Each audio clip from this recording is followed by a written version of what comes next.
اعوذ باللہ من الشیطان الرجیم بسم اللہ الرحمن الرحیم۔ اچھا یہ آپ دیکھیں، اب سب پاکستانیوں کو اس پہ بہت غور کرنے کی ضرورت ہے۔ یہ دو کتابیں جو ہیں گورنمنٹ آف خیبر پختونخوا کی میرے سامنے پڑھی ہوئی ہیں۔ اس میں جو انہوں نے کمال کیا ہے نا، اور قادیانیوں کا انہوں نے ساتھ دیا ہے، تو اس حوالے سے آپ کو میں ایک چیز دکھانا چاہتا ہوں۔ یہ دیکھیں، یہ والی جو کتاب ہے یہ 2019 سے پہلے والی ہے، ٹھیک ہے۔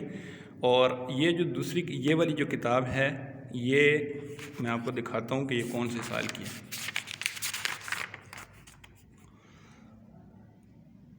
یہ آپ دیکھیں، یہ 2019 اور 2018 یہاں پہ آپ کو نظر آ رہا ہے۔ اب انہوں نے اس میں کیا ہے، قادیانیوں کو، جو قادیانیوں کی سازش ہے نا وہ اس طرح ہے کہ یہاں پہ آپ دیکھیں، اس 2018 اور 19 سے پہلے کی جو کتاب ہے نا، تو اس میں یہاں پہ یہ آپ کو نظر آؤگا اسلامی نوعیت، اس میں لکھا ہوا ہے کہ یہاں سے آپ دیکھیں، اوپر والا بھی آپ پڑھ لیں، لیکن یہاں پہ لکھا ہوا ہے قرآن و سنت کے خلاف قانون سازی کی اجازت نہیں۔ اسلامی نظریاتی کونسل قائم کی گئی ہے، اقتدار اعلیٰ اللہ تعالیٰ کو حاصل ہے۔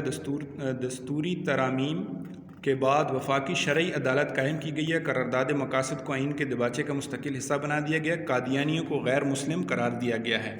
اب ان کا کمال یہ ہے کہ یہ جو پورے کا پورا جس چیز میں بتایا گیا کہ قادیانیوں کو غیر مسلم قرار دیا گیا ہے، تو یہ یہاں سے پوری کی پوری انہوں نے اس چیز کو، آرٹیکل جو 5 ہے، اس کو یہاں سے غائب کر دیا گیا۔ اب یہ ہے نئی کتاب، یہ جو میں نے ابھی آپ کو بتائی ہے کہ 2019 کی، ٹھیک ہے، 18 اور 19 کی۔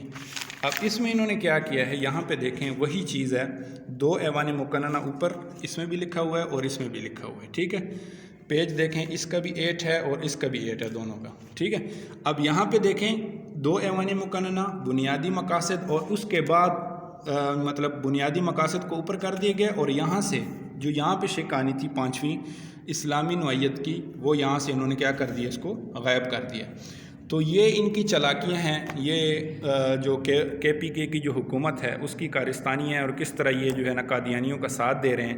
تو ہمیں اس پہ آواز اٹھانی چاہیے اور اس کتاب کے اندر اس چیز کو شامل کریں۔ جس طرح یہ کتابوں سے اور ہماری نوجوان نسل کے ذہنوں سے اسلام کا کانسیپٹ اور اسلام کی چیزوں کو یہ ہٹا رہے ہیں، اسی طرح ایک دن یہ آئین میں سے بھی اس طرح جو ہے نا 2 نمبری کر کے اس چیز کو ختم کر دیں گے۔ تو اس چیز پر یہ آپ لازمی ایکشن لیں اور جو ہے اس کو دوبارہ اس میں بحال کرنے کی کوشش کریں۔ اللہ پاک ہم سب کا حامی و ناصر ہو، اور قادیانیوں کے شر سے اور کفار کے شر سے مسلمانوں کو اور پاکستان کو حفظ و امان میں رکھے، آمین۔